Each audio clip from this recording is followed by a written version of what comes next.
ঢাকার দুহার উপজেলার বারহা হাবিল উদ্দিন উচ্চ বিদ্যালয়ের সিনিয়র শিক্ষক ও দুহার উপজেলা বিএনপি নেতা হারুনুর রশিদ মাস্টার হত্যায় খুনিদের বিচার এবং এর সাথে জড়িত মাস্টারমাইন্ডদের গ্রেপ্তারের দাবিতে বিক্ষোভ মিছিল অনুষ্ঠিত হয়েছে।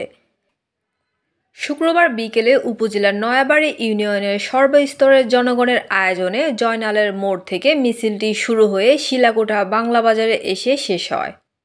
এ সময় উপস্থিত ছিলেন আব্দুল হাই হারেস মাতবর, আব্দুল মান্নান, লাবলু মোল্লা, নজরুল ইসলাম লিটন, জামাল ব্যাপারী, আব্দুল মান্নান দেওয়ান, জাহাঙ্গীর আলম মাস্টার, আবু বক্কর সিদ্দিক বাবু, তুতা মোল্লা, মশিউর রহমান রিপন, লাবলু দেওয়ান, জাহাঙ্গীর চোকদার, সেলিম রেজা, মনির মোল্লা, ওয়াসিম মোল্লা, জাহাঙ্গীর আলম, ইউসুফ, মজনু মিয়া, সেন্টু সহ আরও অনেকে।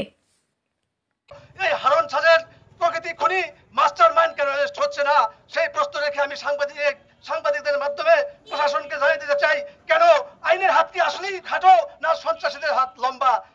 এই ধিক্কার জানিয়ে এবং এর সঠিক তদন্ত, সঠিক বিচার দাবি করে নয়াবাড়িবাসীকে কলঙ্ক মুক্ত করার দাবি রেখে আমি আমার সংক্ষিপ্ত বক্তব্য শেষ করছি। খুনির মাস্টারমাইন্ড যারা, অর্থদাতা যারা, তাদেরকে আমরা এখনো কোনো গ্রেপ্তার দেখতে পারলাম না।